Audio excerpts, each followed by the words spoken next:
Number आया है अभी, तुम जा सकती हो।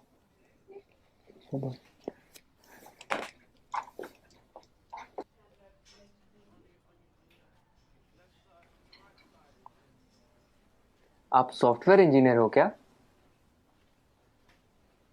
आप लोगों ने देश में कितनी तरक्की लाई है, सब कुछ कितना एडवांस हो गया है। थैंक्स।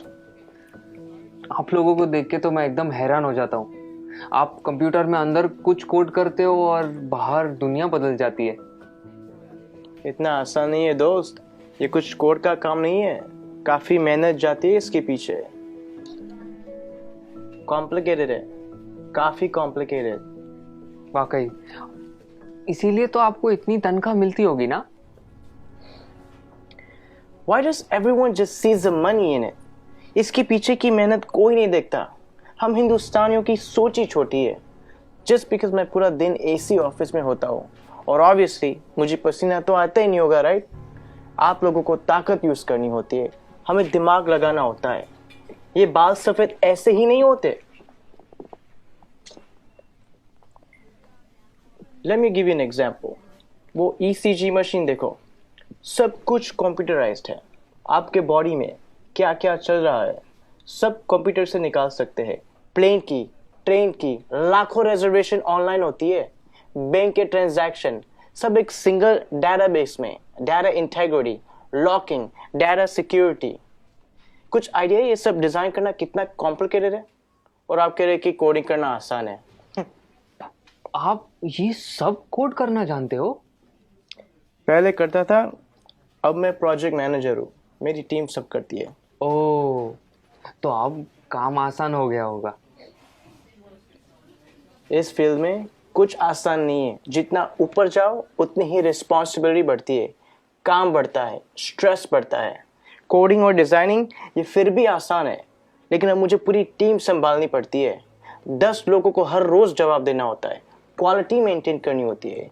2 घंटे ईमेल ना चेक करूं तो लोग पैनिक करने लगते हैं। एक साइड से रिजल्ट का प्रेशर होता है और दूसरी साइड को कस्टमर को रिप्लाई करना होता है। रिक्वायरमेंट्स बदलती रहती है और यूजर्स को कुछ और चाहिए होता है, और आपका बॉस कभी सेटिस्फाइड नहीं रहता है। दोस्त, शायद तुम्हें पता नहीं है टेंशन और प्रेशर साथ में हैंडल करना कैसे होता है। मुझे पता है सर, टेंशन और प्रेशर दोनों साथ में हैंडल किया है। 6 साल पहले की बात है। हम लगभग 30 लोग रात के 3 बजे पॉइंट 4875 को कैप्चर करने के लिए बढ़ रहे थे। दुश्मन ऊपर से फायरिंग कर रहा था। अगली गोली किसके नाम पे लिखी थी पता नहीं था। उजाले से पहले हमें वहां पहुंचना था। वक्त काफी कम था हमारे पास। होश तो तब आया जब अगले दिन हम चोटी पर तिरंगा लहरा रहे थे, और तब हम बचे 30 नहीं, 4 लोग थे। आप Subedar Sushant from 13 Jammu and Kashmir Rifles on duty at peak 4875 in Kargil. मुझे बताया गया है कि मेरी टर्म पूरी हो गई है और अब मुझे सॉफ्ट असाइनमेंट का ऑप्शन दिया जाएगा। पर आप ही बताइए सर, काम आसान करने के लिए कोई अपनी ड्यूटी छोड़ सकता है क्या? उस दिन हमारा एक जवान दोस्त बर्फ में जख्मी पड़ा था। उस पर दुश्मन की गोलियां चल रही थी। हम सब बंकर के पीछे छुपे हुए थे। उसे बचाना मेरा कर्तव्य था और मैं उसे बचाने जाने वाला था, मगर मेरे कप्तान ने मना किया और कहा कि तुम नहीं जाओगे। मैंने इस यूनिफॉर्म में सबसे पहली कसम ये ली थी कि देश की सुरक्षा के बाद मेरे आदमियों की सुरक्षा सर्वोपरि है। ये कह के वो खुद चले गए। उस जख्मी जवान को बचाते बचाते हमारे कप्तान शहीद हो गए। उस दिन से जब भी मैं बॉर्डर पर होता हूँ, उन गोलियों की आवाज और कप्तान का आखिरी चेहरा मेरे सामने आता है। वो गोलियां शायद मेरे लिए थी।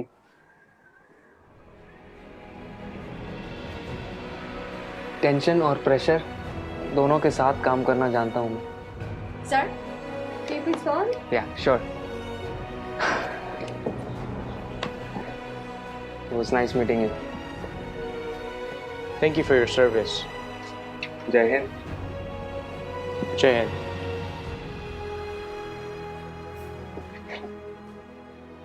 कभी खुद की जिंदगी से शिकवा होने लगे अगर, तो एक फौजी की जिंदगी के बारे में सोचना।